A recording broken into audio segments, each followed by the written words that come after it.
Bonsoir, bienvenue à tous et merci d'être aussi nombreux pour cette soirée de rencontre avec Pierrick Bailly. On est ravis de l'accueillir ici ce soir pour cet échange et pour faire vivre la littérature. Le prix Sommer est un prix qui permet au territoire de se rassembler autour de la littérature, de l'échange et de parler des livres. Et c'est un vrai plaisir d'avoir l'ensemble des bibliothèques du Val-de-Saône qui se réunissent autour de cet événement. Et voilà, ça permet de nourrir de beaux échanges et de sortir du face-à-face qu'on peut avoir sur un temps de lecture devant son livre. Voilà, là on sort un petit peu de l'histoire et puis on confronte les avis, les impressions, les sensations, on met des mots sur, sur ce qu'on a pu vivre au travers de ces lectures. Et voilà, donc c'est un plaisir de vous avoir ici tous ce soir.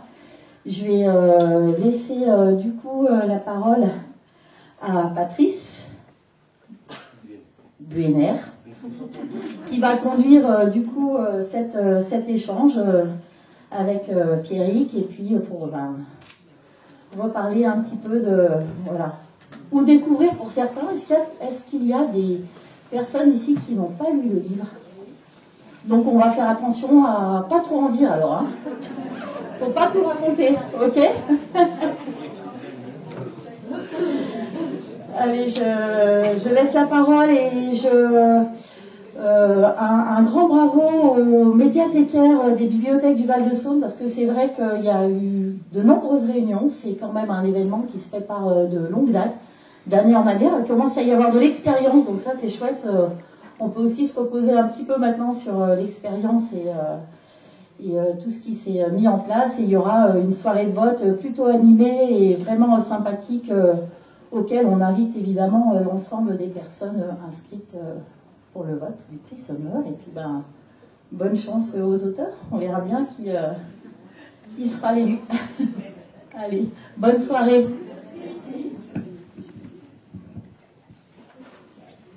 Bon, j'ai prévu un petit laïus aussi d'introduction. Donc bonsoir à toutes et à tous. Les bibliothèques du Val-de-Saône, en particulier celle de Saint-Germain-au-Mont-d'Or qui nous reçoit aujourd'hui, sont heureuses d'accueillir Pierrick Bailly dans le cadre des rencontres du prix Sommer 2024. Nous tenons à remercier la Fête du Livre de Bron, sans qui cette rencontre n'aurait pas été possible, la mairie de Saint-Germain-au-Mont-d'Or pour son enthousiasme à accueillir cette rencontre, l'ensemble des communes du Val-de-Saône qui sont une nouvelle fois fédérées autour de ce partenariat avec la Fête du Livre de Bron, les bibliothèques du Val-de-Saône qui mettent en commun leurs efforts pour valoriser les événements métropolitains autour de la lecture. Merci également à notre partenaire, la librairie Les Mots Bleus à Fontaine-sur-Saône, qui vous proposera les livres de Pierrick à la fin de la rencontre pour le temps de dédicace. Et enfin, le dernier, et non le moindre, celui que nous devons particulièrement remercier d'avoir répondu à notre invitation, Pierrick Bailly, évidemment. Je suis certain que vous attendez avec impatience d'entendre notre invité, alors n'attendons pas une minute de plus pour entrer dans le vif du sujet. Rebonsoir Pierrick. Bonsoir, bonsoir à tout le monde. Bonsoir. Pour celles et ceux qui ne vous connaissent pas, le roman La Foudre, qui fait partie de la sélection du prix Sommer 2024, est votre 7e roman. Le premier, Polichinelle, a été publié en 2008, et nous vous devons, entre autres, L'Homme des Bois, Les Enfants des Autres, et Le Plus Proche de Nous, le roman de Jim, publié en 2021. Pour que nous fassions un peu mieux connaissance, je vous propose d'aborder votre roman par une brève présentation de La Foudre. Merci. Il y a La Foudre, de toute façon, vous l'avez lu pour la plupart d'entre vous, mais moi, ce que je peux vous dire, c'est camper la situation de départ, c'est-à-dire que c'est l'histoire de Julien qui est berger dans le Haut-Jura et qui, dès le début du livre, c'est la première page du livre, effeuille un journal pour allumer son poêle à bois. Je trouve que c'est un journal qui a entre 6 mois et 1 an voilà, c'est pas le journal de la veille. c'est des journaux qui montent dans son chalet d'estive, justement, pour lancer son feu pendant sa saison d'estive. Et qui récupère chez son oncle, qui est restaurateur. Et dans ce journal, il va tomber sur un fait divers qui va l'interpeller, puisqu'il est question d'un certain Alexandre Perrin. Et cet Alexandre Perrin a commis un meurtre. Il a tué un homme d'un coup de planche dans la tête. Et il se trouve que Julien, au lycée, était en terminale, a connu un Alexandre Perrin. Donc, sur le moment, il en rit parce que Alexandre Perrin, c'est quand même assez commun comme nom, et il dit que c'est un homonyme. Il pense pas du tout qu'il puisse dire la même personne, et puis en poussant un tout petit peu ses recherches, il se rend compte que c'est lui. Ça va vraiment l'étonner parce qu'il a le souvenir de quelqu'un d'absolument pas violent, pas du tout brutal, et au contraire d'un jeune homme doux, sensible, intelligent, très cultivé, très à l'aise en société. Et il va pousser encore plus loin ses recherches jusqu'à retrouver la compagne d'Alexandre, avec qui Julien était aussi au lycée, qui s'appelle Nadia, et comprendre ce qui s'est passé. Parce que la première question, peut-être pour le lecteur et pour Julien, c'est de savoir ce qui a poussé Alexandre à commettre ce crime un peu barbare. Il va très vite avoir la réponse, puisque Nadia va lui expliquer que Alexandre s'est retrouvé un peu aux prises d'un conflit de voisinage dans leur village, qui est d'ailleurs un coin que vous connaissez bien, pas très loin d'ici, dans le Rhône, et Villechenève, ça se prononce comme ça, parce que du coup, il y a des lieux que je connais très bien dans le livre, et là que je connais moins. Et il va apprendre qu'Alexandre, tout simplement, est en prison et attend le procès qui va décider de sa culpabilité, ou pas.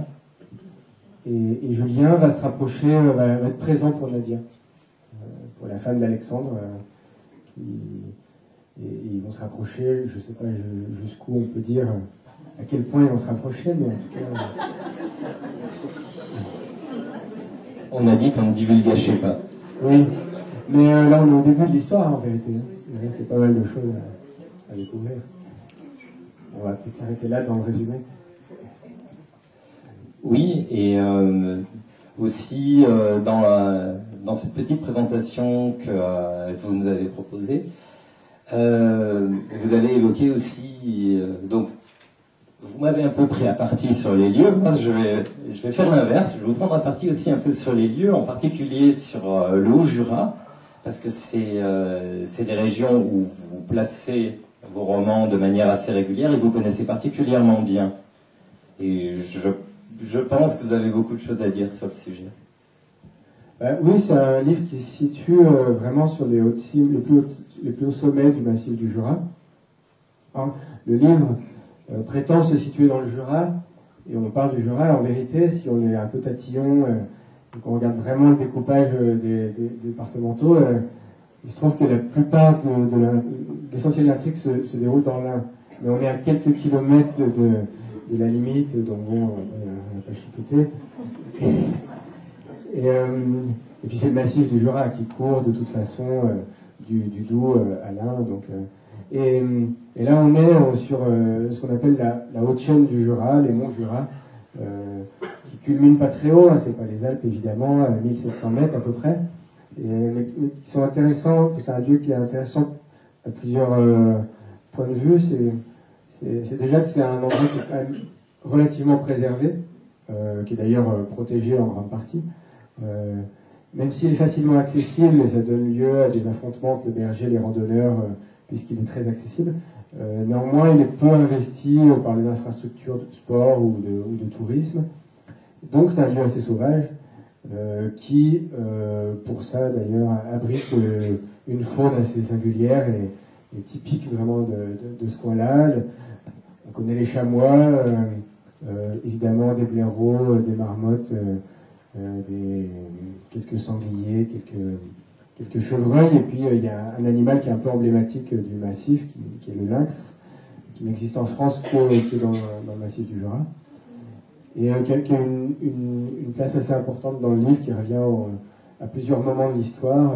Il y a même une importance dans la relation entre le narrateur et Alexandre, puisque c'est autour de la figure du lynx que leur amitié se noue au lycée. Et puis c'est un endroit aussi qui est intéressant parce que des sommets des Monts Jura, on domine le lac Léman, on domine Genève, on fait face au massif du Mont Blanc. Et donc on passe des forêts de hêtres et d'épicéas, puis aux estives où on peut assez vite être seul et perdu, un sentiment vraiment de pleine nature assez fort, à une espèce de balcon sur la civilisation qui d'un coup nous revient dans la figure avec toutes les villes frontalières, les cités dortoirs qui est côté français, et puis l'aéroport qu'on voit très nettement, la piste avec les balais des avions qui se posent et qui décollent. Et parce qu'on voit que Genève est vraiment, même à vol d'oiseau, vraiment à portée de main, quoi, à une dizaine de kilomètres. On voit très précisément le jet d'eau qui est au début du lac. Et donc, voilà, on est aussi un peu entre la forêt, en ce qu'elle a de sauvage, de protectrice, et peut-être d'un peu effrayant aussi, et finalement le point de vue sur la civilisation, sur la modernité, grouillante, quoi. Alors, j'aurais voulu faire un petit rebond sur la faune, et en particulier sur le métier de votre personnage principal, Julien, sur le métier de berger. Parce que comment est-ce qu'on appréhende un petit peu, comment est-ce qu'on peut rentrer dans la tête d'un berger, en fait, comment est-ce qu'on peut appréhender son métier, et je voulais vous poser cette question-là. Oui, c'est vrai que Julien, narrateur et berger, ce choix il a été assez simple parce que je voulais un narrateur, un personnage principal qui travaille dans le massif. J'ai commencé par choisir les lieux, et je voulais qu'il travaille vraiment, qu'il soit au contact de cette nature et de cette forêt précisément, mais par le travail, pas seulement comme un visiteur ou un promeneur. Donc j'avais pas beaucoup de choix qui s'offraient à moi, et au départ d'ailleurs j'étais parti sur l'idée d'en faire un gardien de refuge. J'avais même trouvé le refuge, j'avais une espèce de modèle, sauf que le gardien de refuge ça implique le collectif, du passage, et je voulais que ce personnage-là soit solitaire, donc ça me chagrinait un peu. J'aurais pu en faire un employé de la réserve naturelle. Il y avait une dimension un peu technique qui me rebutait. Et puis voilà, l'idée du berger, elle me titillait depuis un moment, et puis un jour, j'ai appris qu'une amie d'enfance était bergère, bergère dans le Jura, dans le Haut-Jura. Donc j'ai sauté sur l'occasion pour la rencontrer. Il se trouve qu'elle-même, comme ce que j'avais imaginé du personnage, mais elle a confirmé ce trait-là, elle-même est assez sauvage. J'avais peur qu'elle ne veuille pas me parler, ou qu'elle ne veuille pas me parler, peut-être pas, mais qu'elle n'accepte pas de me raconter, de s'ouvrir sur son métier, et précisément dans le cadre de recherche pour un roman. Mais finalement, ça l'a intéressé, ça l'a emballé. C'est un peu... Donc il y a un vrai point commun entre le berger et l'écrivain, c'est qu'on passe beaucoup de temps seul. Et si on passe autant de temps seul, c'est qu'on aime ça. Mais finalement, les occasions de sortir de sa solitude et de voir les autres, finalement, on les accueille plutôt de manière positive.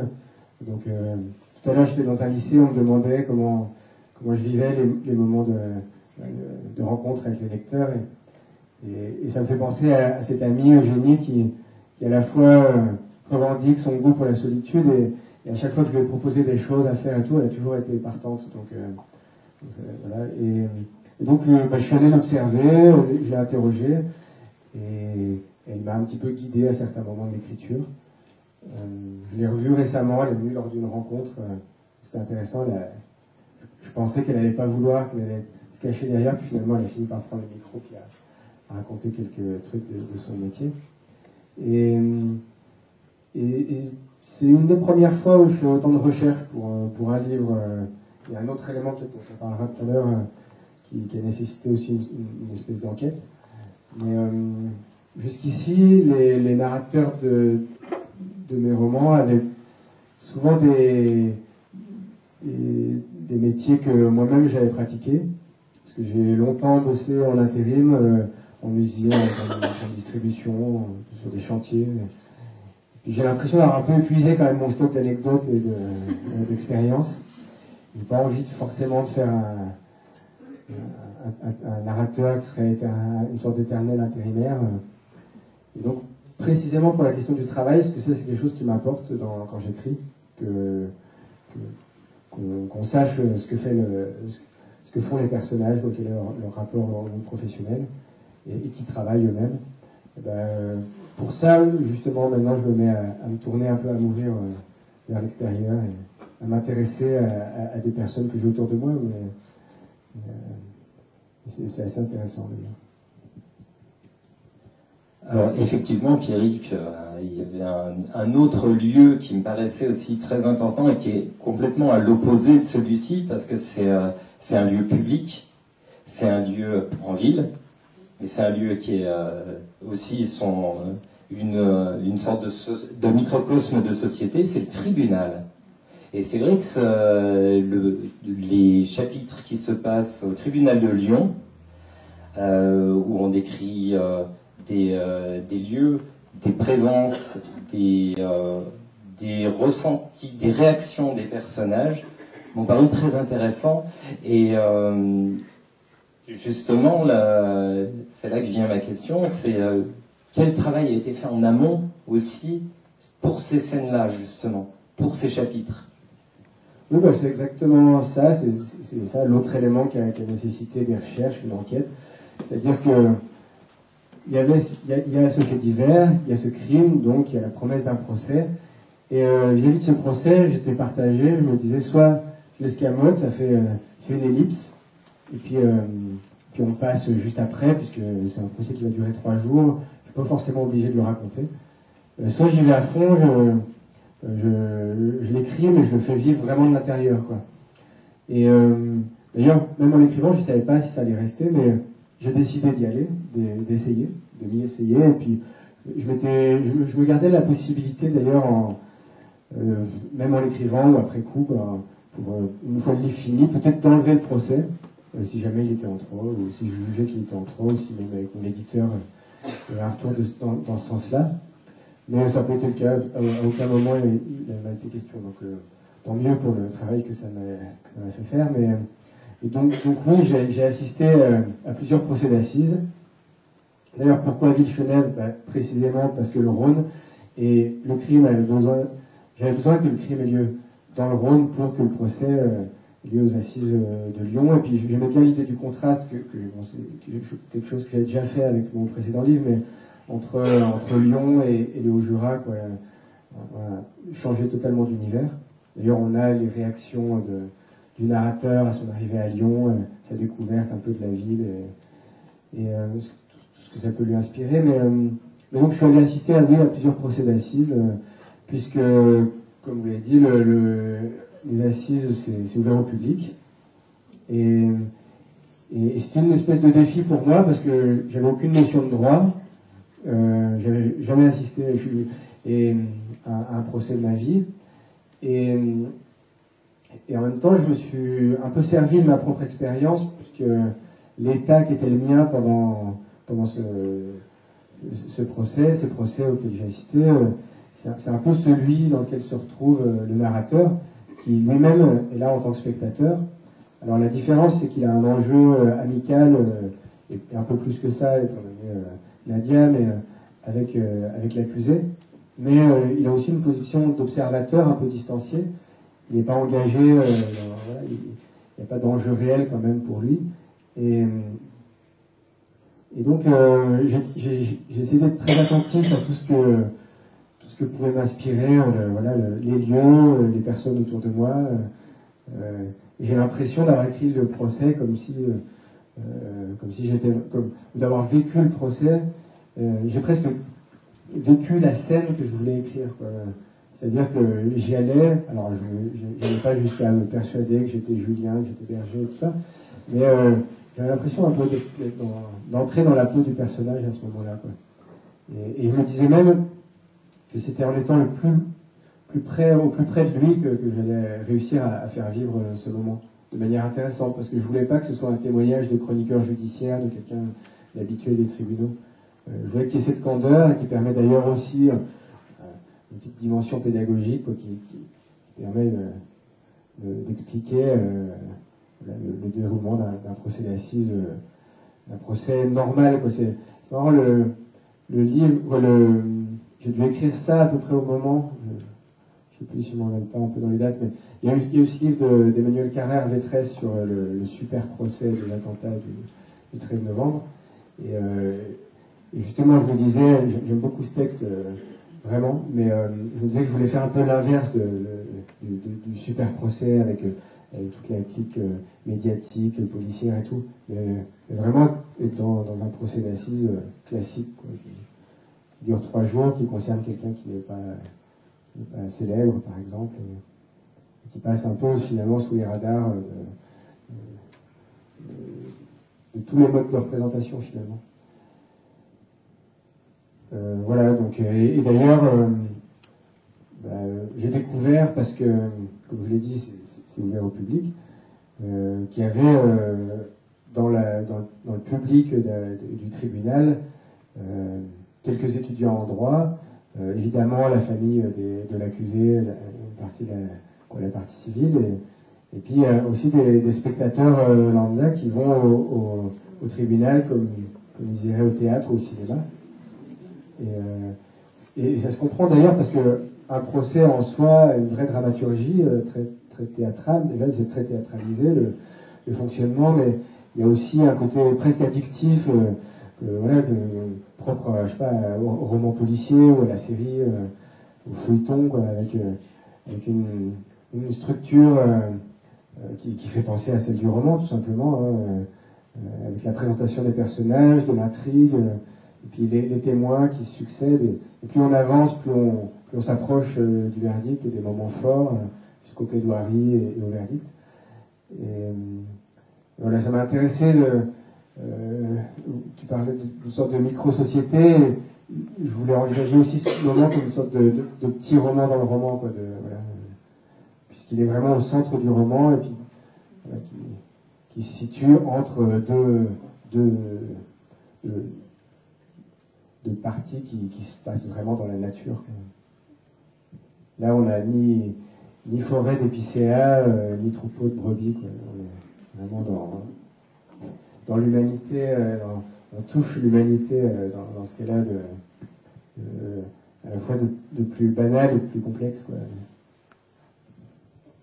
Je voulais rebondir un petit peu sur l'aspect justement théâtralité du procès et sur aussi ce qu'on peut ressentir sur l'aisance des personnages dans cette situation-là.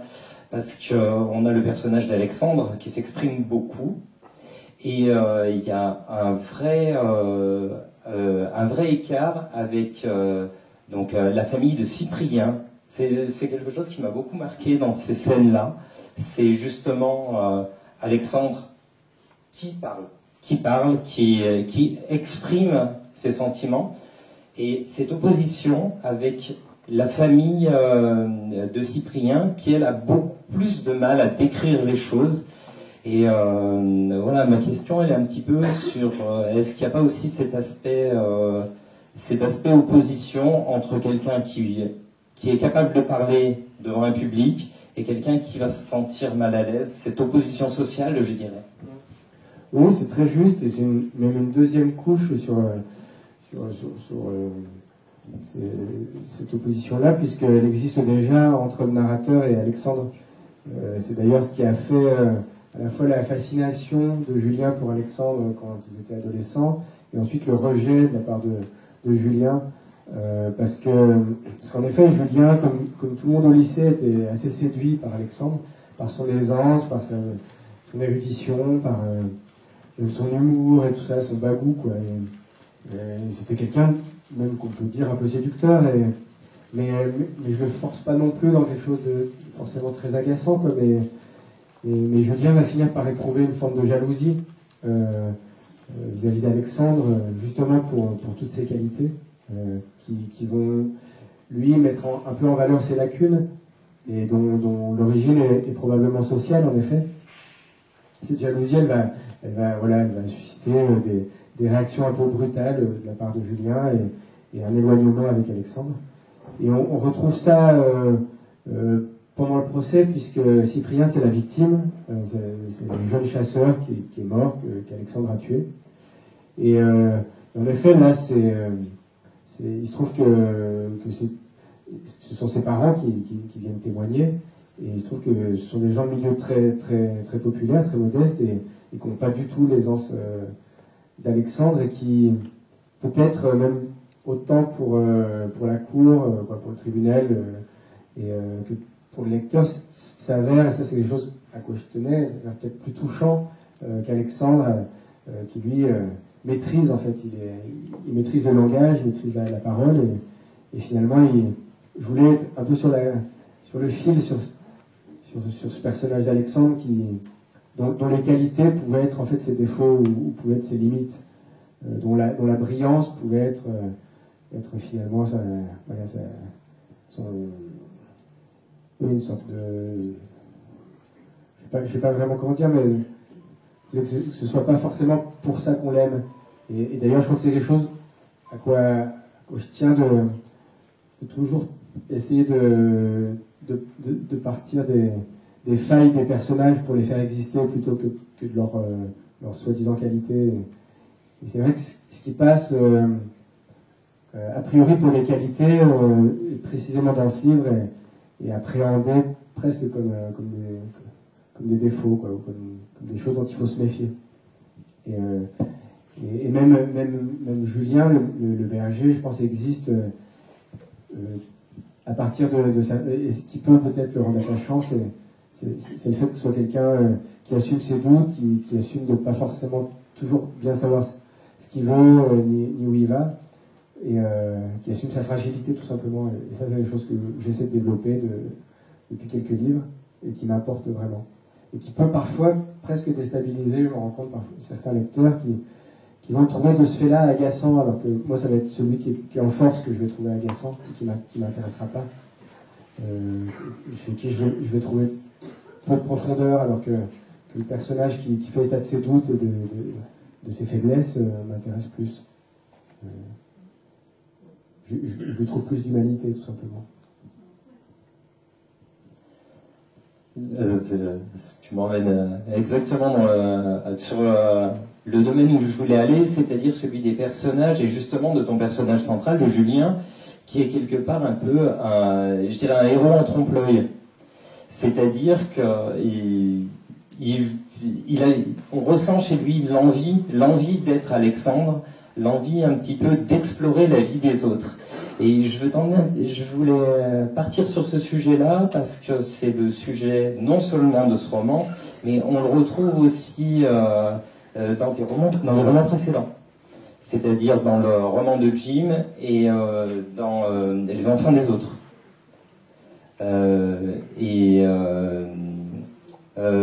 Qu'est-ce qui va vous emmener, Pierrick, à aller justement sur des personnages qui veulent explorer une autre vie? Ouais, je pense que ça tient au fait que c'est des personnages qui ne sont pas très sûrs sur leur base, quoi, qui sont influençables, donc qui se construisent peut-être dans le reflet de personnes, de personnalités qui choisissent autour d'eux. Dans le cas de La Foudre, ça va vraiment... le personnage, le narrateur se construit entre deux pôles qui sont presque opposés d'ailleurs. Celui du grand-père, qui est une figure un peu charismatique, une figure masculine assez classique, et de l'autre côté Alexandre, qui lui est, malgré tous les défauts que je viens d'évoquer, qui est quand même quelqu'un d'assez doux, d'assez sensible, un homme sensible, un homme même qu'on pourrait dire, c'est un peu facile, mais presque un homme d'aujourd'hui, quoi, un homme moderne. Et je pense que voilà, ils sont à la fois influençables et en même temps, ça en fait aussi des personnes attentionnées, tout simplement, qui sont très tournées vers les autres. Alors on peut leur reprocher de ne pas penser à eux, mais moi ça m'intéresse, d'un point de vue romanesque aussi, d'un point de vue dramatique, ça m'intéresse de les faire parfois prendre de mauvaises décisions ou s'engager dans une direction qu'on ne souhaite pas. Et d'ailleurs, ça rend le lecteur un peu actif, quoi.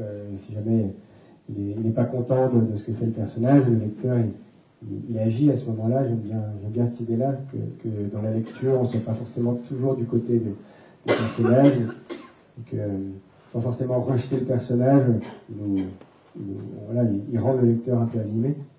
Et donc, oui, c'est un personnage qui est attentionné, qui est attentif, et c'est d'ailleurs ce qui le fait tout simplement à un moment se tourner vers Nadia, qui elle attend le procès de son mari, qui vit seule depuis 1 an parce que Alexandre, en attendant le procès, est emprisonné, qui doit s'occuper de leurs enfants parce qu'ils ont 2 enfants, qui est évidemment totalement détruite par cette histoire. Et d'ailleurs, Julien, malgré son côté, malgré sa volonté, on va dire, commence par se protéger un petit peu de Nadia et de cette histoire qu'il trouve un peu sombre, un peu dont il a peur en fait qu'elle colore un peu trop sa vie. Et lui, il n'a pas forcément. Il se dit finalement aujourd'hui Alexandre c'est plus moi, c'est plus mon histoire, c'est plus mon problème, tout ça. Sauf que Nadia va revenir le voir, puis il va comprendre que c'est tout simplement quelqu'un qui a besoin d'aide. Et à ce moment-là, Julien est plutôt brave, quoi, et va avoir envie de lui accorder cette aide-là dont elle a besoin et qui perçoit chez elle. C'est vrai qu'il va s'engager pour Nadia d'une manière qui peut étonner quand il accepte sur un week-end d'aller débiter un arbre qui est tombé dans le jardin de leur maison mais qu'ils ont abandonné depuis plus d'1 an puisqu'ils ne peuvent plus habiter dans le village, Nadia et ses enfants. Et en même temps, pourquoi pas et j'aime bien cette idée, voilà, en effet, même depuis l'Homme des Bois, je pense, d'avoir un narrateur qui ne sait pas tout, qui ne maîtrise pas tout, et qui d'ailleurs fait état de ses doutes. Et justement, il y a un personnage aussi que parfois on peut même avoir du mal à cerner, c'est justement le personnage de Nadia. Et comment est-ce que tu as réussi à te mettre dans cet état d'esprit, dans l'état d'esprit de ce personnage? Ouais, tout simplement en essayant de la comprendre, en essayant de me mettre à sa place. Pour le coup, je ne veux pas dire que c'était facile, mais disons qu'elle est dans une situation très particulière, de solitude, de désarroi.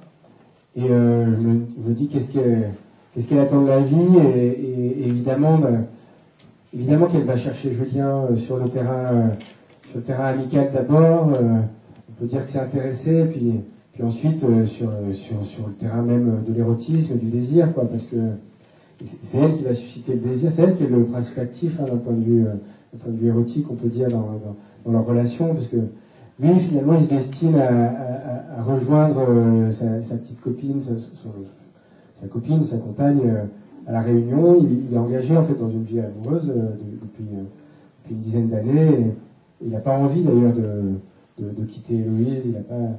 Et c'est Nadia qui va l'attirer dans ses filets, mais pas comme quelqu'un de manipulateur ou de méchant ou de mal intentionné.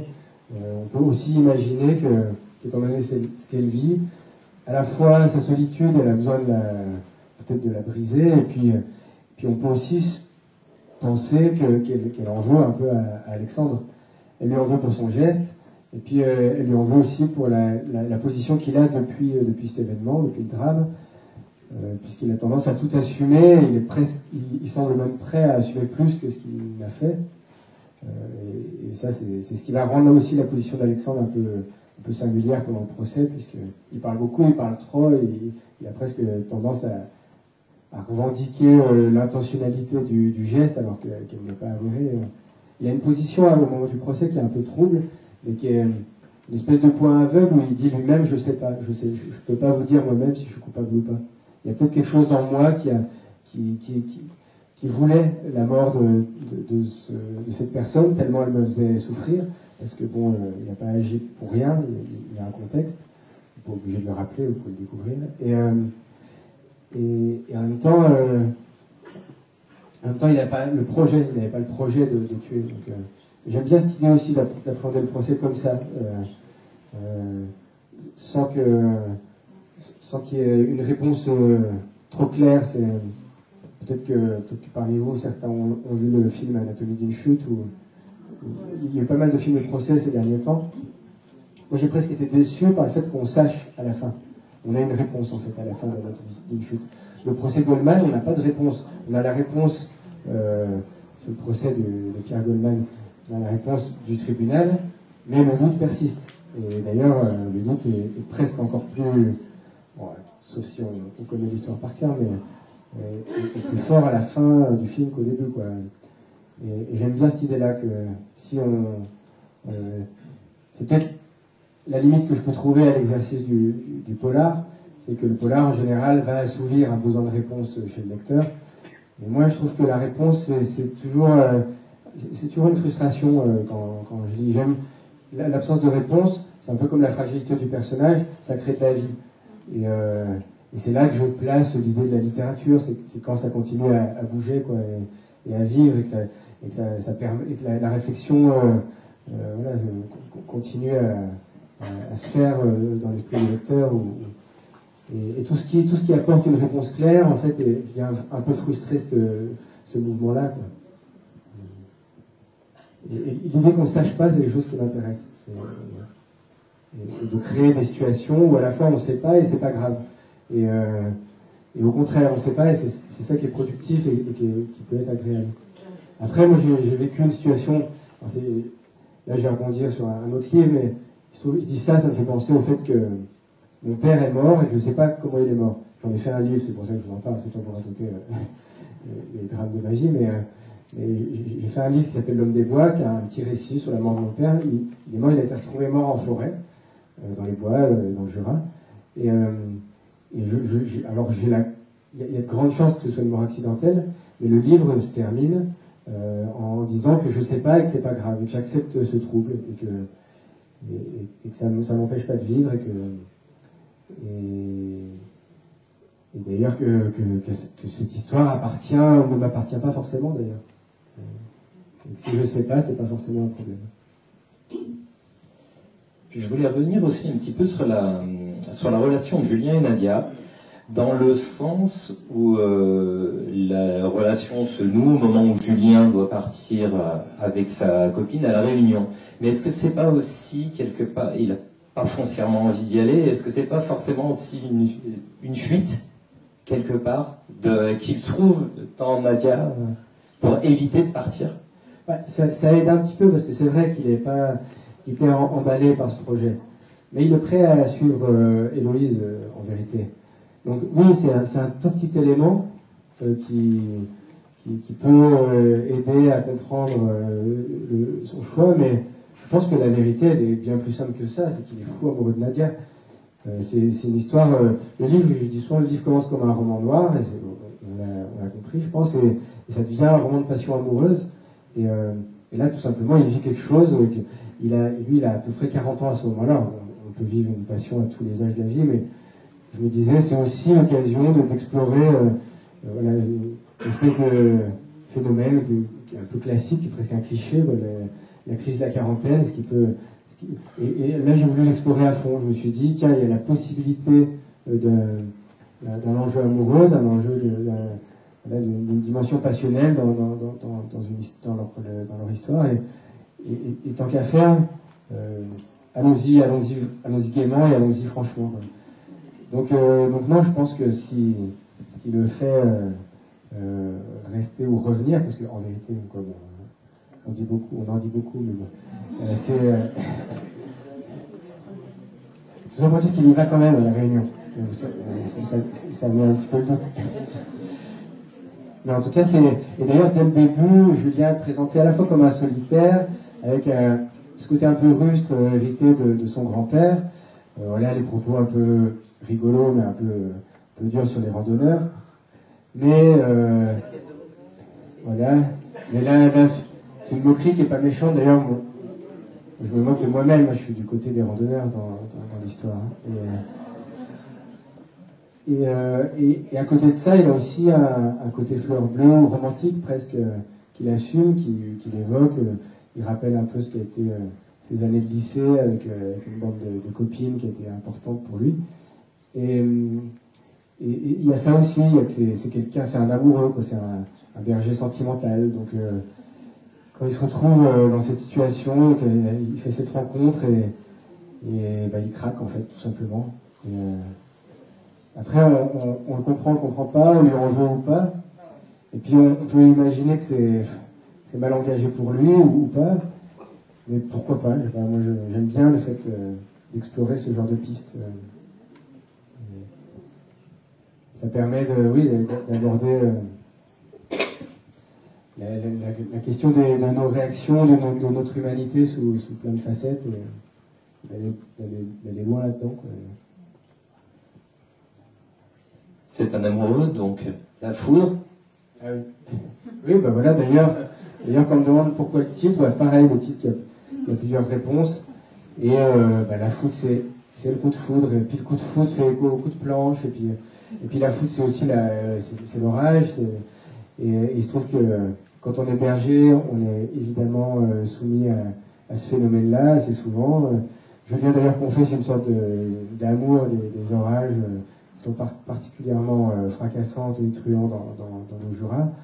Et puis il se trouve que si on manque encore de raison de comprendre le titre, et ben la fin le justifie, je pense, vraiment. C'est le dernier mot. Et même si à ce moment-là, l'interprétation est ouverte, l'interprétation métaphorique qu'on peut faire de la foudre à ce moment-là appartient au lecteur.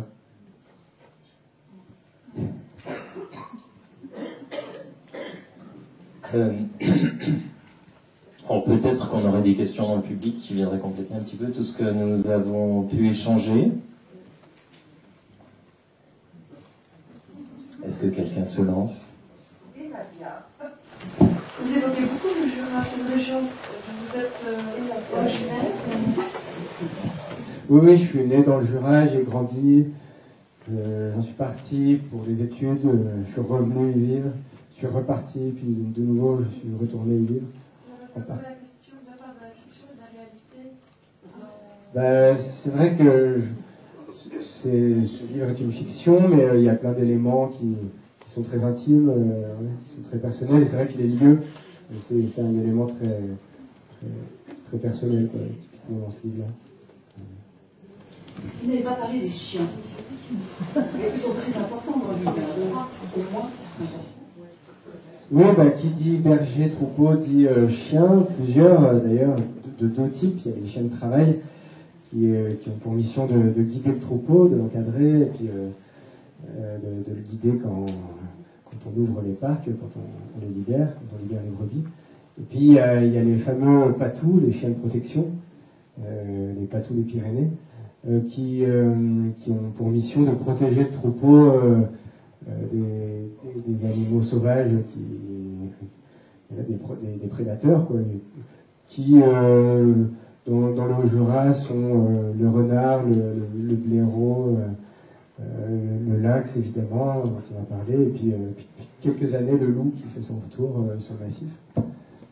Et donc c'est des chiens qui ont un rôle, qui n'ont pas attaqué véritablement le loup ou le lynx, mais parce qu'ils sont très gros, et donc plus gros que le lynx et le loup, lui font peur quand ils repoussent les attaques de prédateurs. Et forcément, le narrateur est très proche de ses chiens, parce que forcément un berger a une relation très très forte avec ses chiens, aussi parce qu'il les a en général depuis la naissance. Il recueille les chiens très tôt pour les éduquer, et il vit avec eux toute l'année. Je ne sais pas si j'ai répondu à votre question. Du berger contre le promeneur, contre les randonneurs. Il y a le père, si moi, il y a le père randonneur. Ouais, je prends pas. Il s'énerve un peu, il faut reconnaître qu'il n'est pas très sympathique non plus. Non, voilà, c'est vrai que. Pour les randonneurs, les patous, c'est pas forcément agréable. Je suis tout à fait d'accord avec vous, je comprends vraiment. Moi-même, je ne suis pas fier si je me fais habiller dessus par un patou. Après, on m'a expliqué que le patou se vit plus ou moins comme une brebis, et d'ailleurs, il n'a pas la capacité de sauter le parc. Donc aujourd'hui, la plupart des troupeaux de brebis sont dans des parcs électrifiés. Et donc, le tête-à-tête, le face-à-face avec le randonneur, en général, est cloisonné par le parc. Mais c'est pas toujours le cas. Et c'est vrai que c'est une vraie question, hein, c'est un vrai problème. Et moi, je prends le parc, tout simplement, le narrateur étant berger, forcément, je suis de son côté, ou je suis du côté de l'éleveur dans le cadre de l'écriture du livre. Mais après, j'essaie d'être jamais dans l'idéologie quand j'écris, de faire en sorte que chaque personnage ait ses raisons, qu'on ait des éléments pour les comprendre. Et je trouve que l'idéologie, c'est un peu comme ce que je disais tout à l'heure de la réponse à une question, de savoir si oui ou non. Bah, je trouve que dans le cadre d'un roman, je ne parle pas dans la vie évidemment, mais dans le cadre d'un roman, il y a quelque chose d'un peu déceptif, d'un peu trop simpliste. Et c'est vrai qu'on peut penser presque à certains moments que l'auteur est d'un côté, là où moi je me sens peut-être en vérité de l'autre côté, quoi. Même sur la question du loup, là, j'essaie de pas être trop tranché, pas être trop militant dans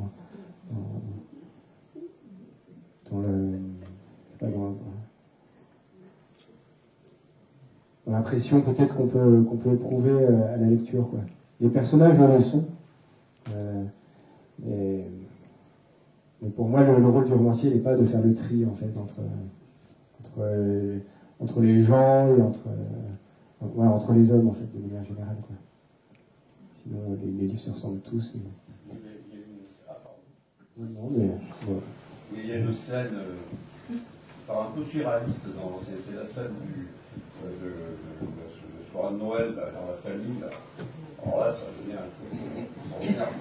Mais on va pas rechercher là-dedans, mais à part peut-être relativiser justement le côté magnifique de Alexandre. Alexandre qui là en prend quand même pour son grave. Mais bon, je ne comprends pas cette scène au milieu. Par rapport à ce que je vais expliquer, la philosophie du roman, qui est d'abord une histoire d'amour, haine-amour d'ailleurs, parce que bon, c'est une histoire d'amour qui finit mal, mais pour moi là c'est le cas. Moi je trouve que ça se finit mal. Ah non, d'accord.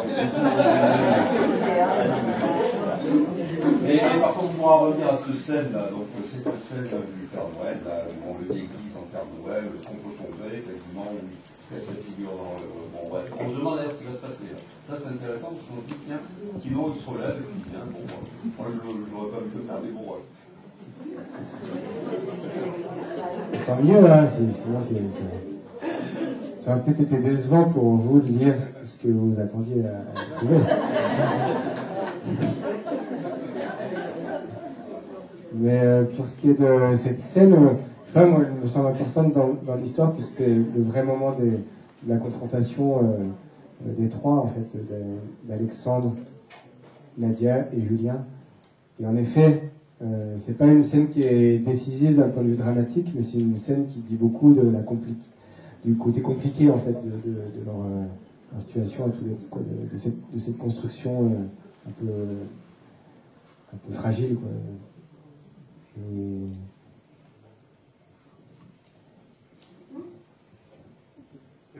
C'est au contraire une très belle scène parce qu'on voit le regard de cet enfant qui a une complicité magnifique avec ce père de substitution. Et c'est au contraire peut-être un des grands moments de votre roman. Je vous remercie. Moi, les points de vue je partage plus votre point de vue à vous que... Non, mais c'est vrai que j'avais pas grand-chose à vous dire parce qu'on me faisait plutôt des retours qui étaient positifs par rapport à ce moment-là. Donc j'essaie de réfléchir en quoi cette scène pouvait ne pas fonctionner, mais peut-être que vous auriez aimé qu'elle vienne résoudre un enjeu qui est toujours pas résolu à la fin de la soirée, quoi.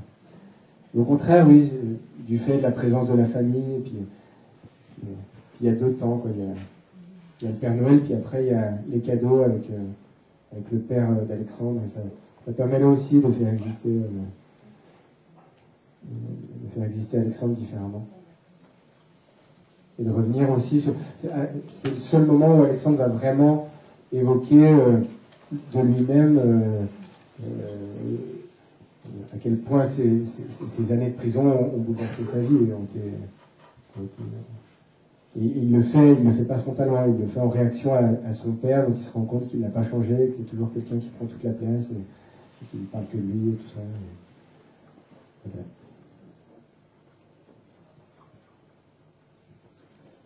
Oui.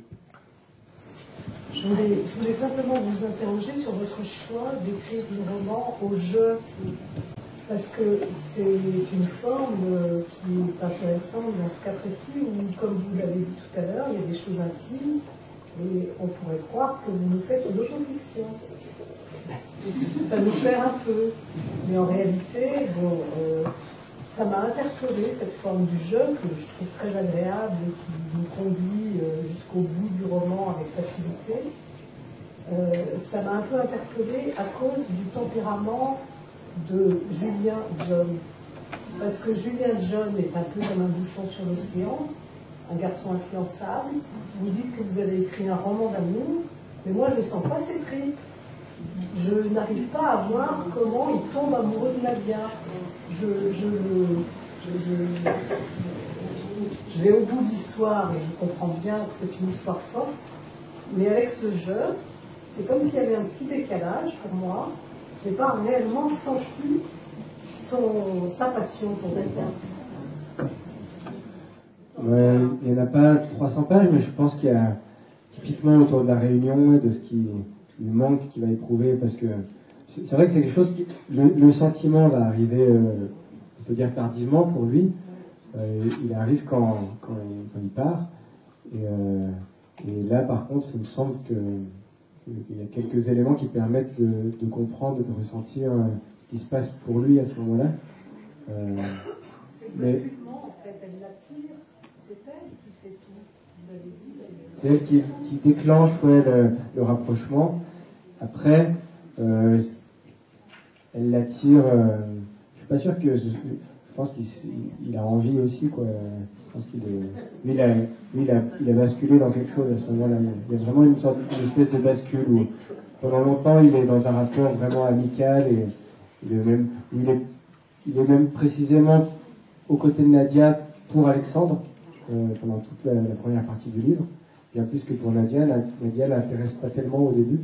Et puis petit à petit, elle va dévoiler quelque chose, peut-être là aussi s'ouvrir. Et puis lui, et puis ça entre en écho avec, voilà, peut-être que ça va, sans que ce soit assumé clairement de sa part, mais ça va lui permettre finalement de ne pas vivre cette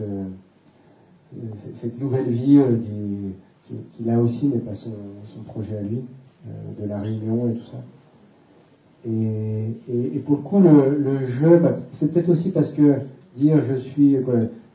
le dire trop frontalement me semblait un peu pas forcément intéressant, ou peut-être difficile, et hormis tout ce qui concerne peut-être l'histoire d'amour, ou le moment où il tombe amoureux en tout cas, le jeu permet ce que vous disiez tout à l'heure, c'est-à-dire de comprendre sa personnalité et justement les oscillations de sa personnalité, parce que il aurait été plus délicat, je pense, de parler à la troisième personne de ce personnage fragile et un peu incertain, quoi. Et je trouve que en étant dans sa tête, au plus près de ses pensées, on le comprend mieux, quoi.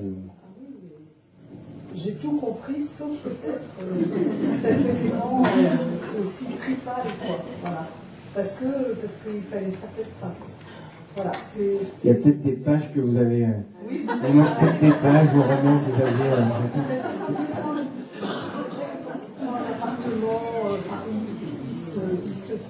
il se fait une vie pas marrante par un moment. Est-ce qu'on peut s'imaginer en fait que c'est une pas marrant.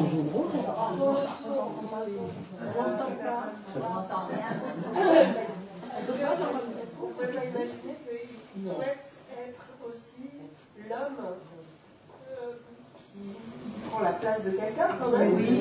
Et il en rêve tellement longtemps, mais quelque part, on l'a dit, il a été fasciné à l'adolescence, à un moment où on est en pleine construction. Et là, quelque part, il prend la place d'Alexandre. C'est pas une place, mais est-ce qu'on peut imaginer que ce soit une relation fusionnelle à trois? Voilà, je sais pas, je pose la question. Non, mais il y a de ça, de fait, il y a de ça, je voulais pas le dire. C'était pas non, c'était pas ça, c'était le côté prendre la place. Parce que c'est... Au lycée, il s'identifie à Alexandre et il dit, c'est l'aboutissement. Voilà. Oui, bien sûr qu'il y a de ça vraiment aussi dans le fait que. Non, je pense que c'est. Quoi, oui. On a pas conscience un petit peu quand même. Parce que c'est lui qui en parle, donc. Moi, il y a un truc un peu confus quand même. Au début du livre, si je me souviens bien, vous parlez beaucoup d'une petite bande de jeunes au lycée. Oui. Vous en parlez pas mal depuis on Oui. Cette bande assez.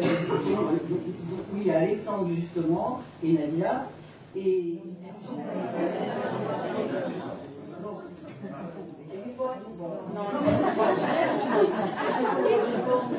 Ils sont ensemble, ils font des blagues. Qu'est-ce qu'il y a là? C'est beau. C'est le début, vous pouvez relire le début. Ce qui est important aussi, c'est pas seulement le lycée, c'est l'internat. Oui, enfin l'internat, oui. Les liens sont beaucoup plus forts. Oui, parce que c'est le monde qui a tout. Non, c'est des évocations du passé. Oui, mais quand même. On a les présents, Ah ben non, on va peut-être laisser répondre Pierrick. Ça serait pas mal. Non, en effet, c'est justement parce qu'on est avec Julien dans ses pensées, on est aussi dans ses souvenirs et il va évoquer. En fait, c'est ce qui va lui permettre de rencontrer Alexandre. Il évoque les circonstances tout simplement de sa rencontre avec Alexandre, donc il revient sur ses années au lycée. Et dans un premier temps, Alexandre n'existe pas. Il est très proche il intègre une bande de filles d'ailleurs, c'est uniquement des filles. Et c'est justement quand la dernière année du lycée, Alexandre les rejoint, au début, Julien, comme les filles, comme les autres, est séduit par la personnalité d'Alexandre, mais Alexandre devient un rival aussi. Et du fait aussi, de manière un peu basique, que les filles ont plus d'intérêt tout simplement, que les amis de Julien se mettent à manifester beaucoup plus d'intérêt pour Alexandre que pour Julien, que pour lui. Il y a ça, et puis il y a surtout son aisance, son bagou, ses facilités. Je crois que vous avez pris des notes.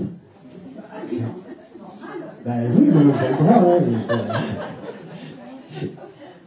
Je vais reprendre pour une question, parce que par rapport à la scène de Noël et la réflexion de monsieur m'y a fait penser le rapport à la paternité de Julien. Parce qu'en fait, il arrive dans cette situation avec une paternité de fait qui n'est pas attendue, et comment il gère ça Il ne prend pas vraiment la place d'Alexandre à ce moment-là, il ne se substitue pas au rôle de père, mais c'est presque le contraire, c'est comme avec les femmes, vous allez dire, mais c'est les enfants d'Alexandre et Nadia, dont d'ailleurs la petite fille qui n'a même pas connu son père libre, qui vont s'attacher à Julien. Et donc Julien va forcément occuper à leurs yeux le rôle du beau-père, ou un rôle qu'il n'a pas choisi d'occuper, mais qu'il accepte avec une forme de prudence quand même, quoi. Ça peut faire écho au livre que j'ai écrit juste avant, où là pour le coup on a une vraie histoire de beau-père, mais parce qu'il y a des enfants, il y a plus d'enjeux, et parce qu'il y a des enfants, forcément il y a des liens, quoi. En fait, moi, je suis toujours heureux d'avoir des retours comme ceux que vous faites, parce que je vois que vous êtes investi vraiment dans les personnages, dans l'histoire, dans leurs relations. Et c'est toujours étonnant, parce que quand j'écris, moi, je remets pas forcément en cause ce qu'ils sont. J'essaie de les faire exister, de faire en sorte qu'on croit à ce qui leur arrive, mais du moment où j'ai décidé qu'ils allaient être amoureux ou qu'à un moment quelqu'un va mourir, pour moi c'est un état de fait, et tout consiste à travailler, à tourner autour de ça pour l'incarner, quoi. Et quand on vient remettre en cause le libre arbitre du personnage ou ses choix, je trouve ça génial, parce que on en parle comme s'il existait, qu'on avait en face de soi un ami qui nous parle de sa vie, et puis à qui on dit mais non, mais tu peux pas faire ça, même si vous n'êtes pas d'accord avec les décisions des personnages, au moins vous croyez à leur existence, presque. Alors, nous avons une question depuis longtemps en haut sur la droite, là-haut. Et puis on va prendre des questions qui viennent après, ne vous inquiétez pas.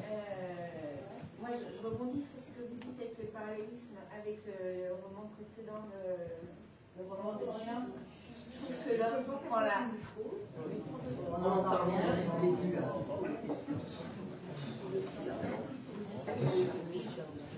Je rebondis sur ce que vous êtes en train de dire, sur le parallélisme avec le roman de Jim. Je trouve que dans les deux cas, il y a l'homme qui prend la place du père. Et je trouve que les femmes, elles sont quand même très semblables, Nadia et Florence. Elles sont un peu opportunistes et elles sont pas très sympas, en fait. C'est quelque chose qu'on m'a déjà dit, et je suis pas d'accord avec ça. Pour moi, elles sont pas opportunistes, ou elles sont pas manipulatrices. Elles font des choix tranchés qui vont pas forcément dans le sens du narrateur qu'on préfère. Je pense dans ce livre-là ou dans le roman de Jim, on est du côté d'Emeric, on est du côté de Julien ici, et pour autant j'espère quand même donner quelques éléments, pas uniquement quelques éléments, mais de vrais éléments pour comprendre aussi le choix de Florence de partir à Montréal avec Jim, et à un moment donné de plus donner de nouvelles à Emeric, ou pour comprendre ici le choix de Nadia pareil, on peut dire, d'arrêter leur histoire parce qu'il y a des enfants, parce qu'il y a son mari quand même avec qui elle a vécu beaucoup de choses, et puis aussi pour des raisons, dans les deux cas, ça c'est quelque chose dont je parle pas parce que j'ai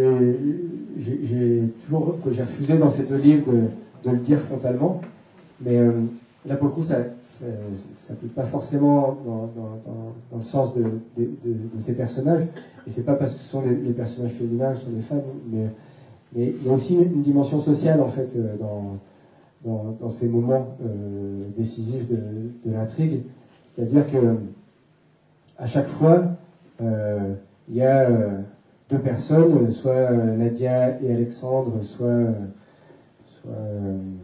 Florence et Christophe dans le roman de Jim, qui font un choix qui leur est permis aussi par leur milieu, par leur éducation, par leur situation, et à leur personnalité, du fait de leurs origines sociales, vraiment. C'est qu'ils n'en ont pas les moyens dans le cas de Montréal, mais ils n'ont pas aussi le réflexe et ils n'ont pas la personnalité qui leur permet d'agir comme ça. Et à ce moment-là, on peut dire qu'ils se soumettent.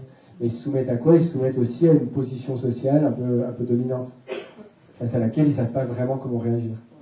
Ils n'ont pas les armes. Ils n'ont pas les armes pour se battre et pour renverser la situation.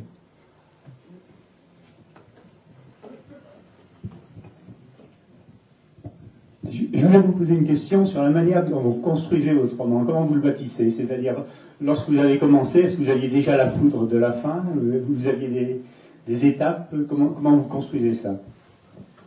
Une bonne question, oui. Je trouve que tout simplement, je passe beaucoup de temps avec les personnages et à mûrir l'histoire avant de commencer à l'écrire. Bon, là, c'est par exemple, c'est ce que je vis en ce moment avec le livre que je vais mettre à écrire peut-être l'année prochaine, quoi. Et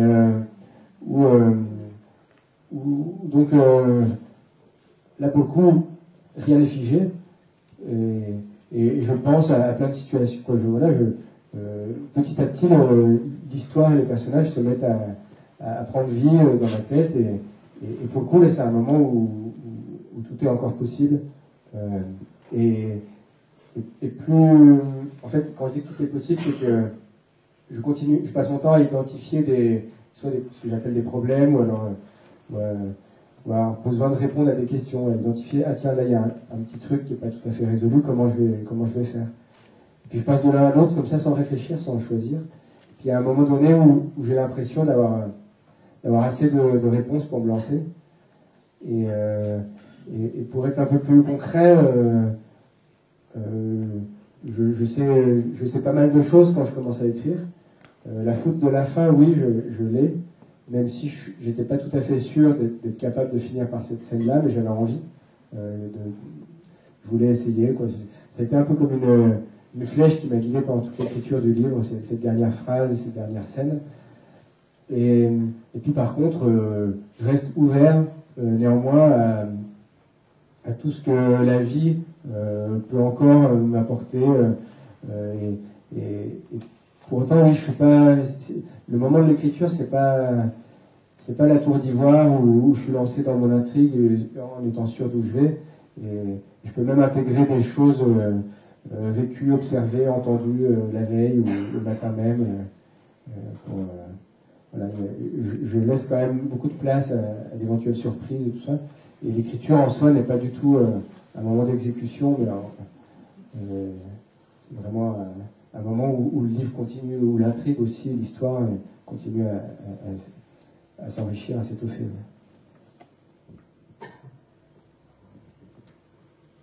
Mais je sais pas mal de choses quand je me lance. Est-ce qu'il resterait une dernière question? On va prendre une dernière question avant de conclure.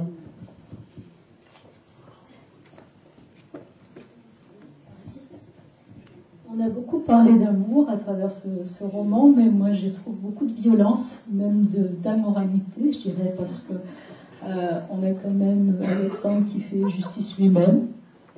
On a aussi finalement Julien qui a abandonné Louise à la Réunion, donc c'est quand même assez violent aussi, alors qu'il lui a promis le mariage.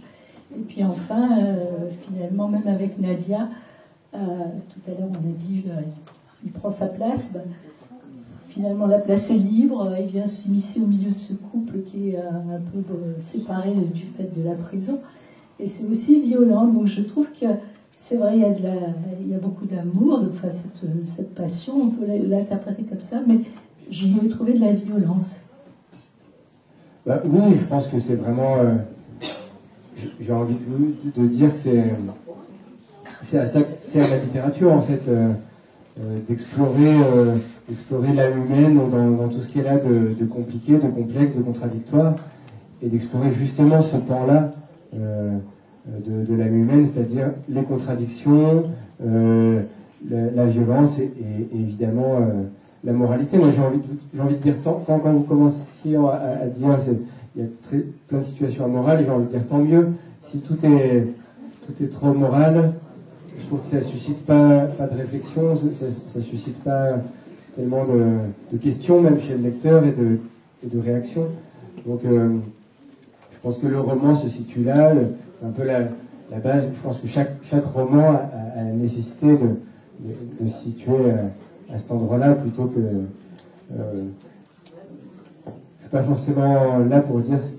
je pense pas qu'un livre est destiné ni à dire ce qu'est le bien, ni à faire forcément que du bien au lecteur, même si, pour le coup, j'écris pas des romans qui malmènent le lecteur, mais moi j'aime bien l'idée que le lecteur, à travers les personnages et à travers ce qu'ils vivent, puisse identifier ou s'identifier aussi à travers ses propres défauts, ses propres failles, quoi, ses propres limites, quoi, qui disent ben oui, je vois que ça vient titiller quelque chose d'un peu sensible, d'un peu douloureux chez moi, mais qui est finalement quelque chose d'irréductiblement humain, quoi, en fait. Notre humanité, elle n'est pas faite que de bonté, et justement le roman, le romanesque et la littérature, pour moi, la nécessité de fouiller de ce côté-là, quoi. Dans la vie, on est un peu à l'inverse, dans une, et peut-être de plus en plus dans une forme je sais pas, la sociabilité nous pousse à ne faire état que notre apparente bonté, alors qu'on sait très bien qu'on est tous voilà, tiraillés, contradictoires et faits d'une part de lumière mais aussi d'une part d'ombre, et donc en tout cas moi l'élément amoral que je revendique, parce que je suis pas d'accord avec vous quand vous dites qu'Alexandre se fait justice lui-même, c'est plus compliqué que ça, justement. Très souvent d'ailleurs j'essaie d'éviter des situations simplistes ou des interprétations simplistes et de vraiment de faire comprendre que la situation est bien plus compliquée que ça. C'est pas du tout ce qui se passe à ce moment-là, et c'est bien dit autant quand Nadia explique à Julien ce qui s'est passé qu'au moment du procès. Et c'est tout l'enjeu du procès d'ailleurs, de dire qu'il ne s'agit pas de quelqu'un qui se fait justice lui-même, il ne s'agit pas d'un vétérinaire écolo qui se paye un chasseur, c'est absolument pas ça. Mais quand vous dites que c'est l'histoire, c'est une histoire d'amour, alors une histoire, peu importe comment on la vit, mais entre un homme et une femme dont le mari est en prison, bah ça, là par contre, là je revendique ce qu'il peut y avoir d'amoral là-dedans. Et qui est d'ailleurs assez classique, oui, qui est pas si fou, c'est la vie, j'ai envie de vous dire, c'est la vie.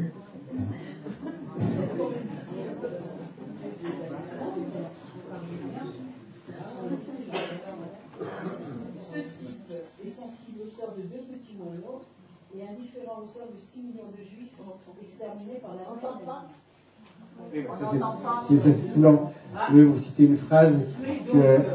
Et non, justement, ça c'est tout l'enjeu de leur relation au lycée, et ils vont s'accrocher autour de cette phrase qui est justement une réflexion, pour le coup, très simpliste, qui est typique de l'état d'esprit adolescent, à mon avis. À l'adolescence, on est très tranché comme ça, et on juge très facilement quelqu'un en fonction d'une réaction, et on a ce genre de propos péremptoires. Voilà pourquoi, à ce moment-là, au lycée, Julien va avoir ce commentaire à l'endroit d'Alexandre. Mais j'espère que ce livre, il se situe justement à l'opposé de tout ça, à l'opposé des propos péremptoires et des interprétations simplistes. Une toute dernière. Vous l'appelez Julien. Oui, je l'appelle Julien pour un souci de clarté, puisque John c'est aussi le grand-père. Et puis, mais voilà, c'est vrai que j'ai tendance à l'appeler Julien. Ouais. Je ne sais pas si la dame en haut, il y a une dame qui voulait. Non, j'en profite. Non, votre roman est mon coup de cœur. J'espère que vous gagnerez le prix.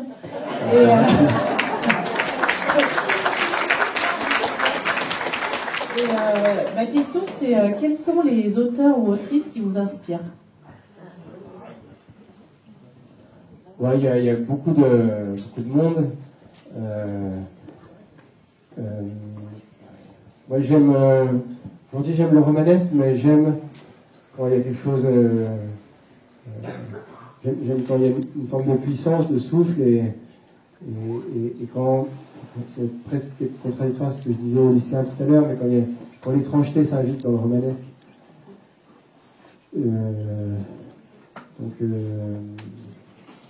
Après, j'ai beaucoup lu la littérature américaine de la fin du 19e, de tout le 20e siècle. J'ai beaucoup lu et je continue à lire les grands romanciers russes.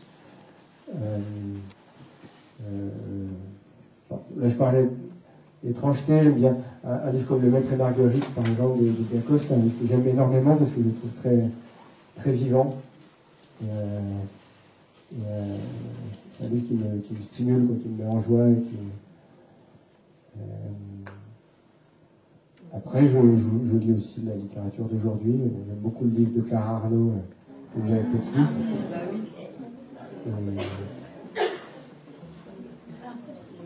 J'ai énormément aimé, c'est pas original, mais j'ai énormément aimé chez Pirouette Triste Tigre de Nechsino, justement sur la question de la profondeur, d'une approche vraiment profonde de l'être humain et assez exceptionnelle. Quelqu'un qui m'a fouillé vraiment au plus profond d'elle-même pour raconter le traumatisme qu'elle a vécu. Alors, il y avait une toute dernière question, il me semble, par là. Non, on va s'arrêter là. Alors, je pense qu'on peut remercier Thierry d'avoir répondu aux nombreuses questions.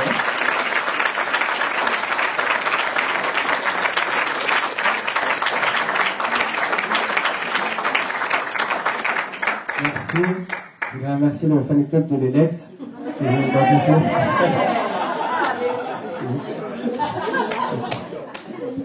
Vous avez vu en librairie il y a quelques mois avec un magnifique t-shirt l'Elex. Et au-delà du fan club, on peut remercier l'ensemble du public pour son écoute. Merci beaucoup, merci à tous. Et donc, nous concluons sur ces mots et nous vous invitons à venir voir notre partenaire des mots bleus qui vous propose des livres de Pierrick pour la dédicace qui va suivre. Merci encore.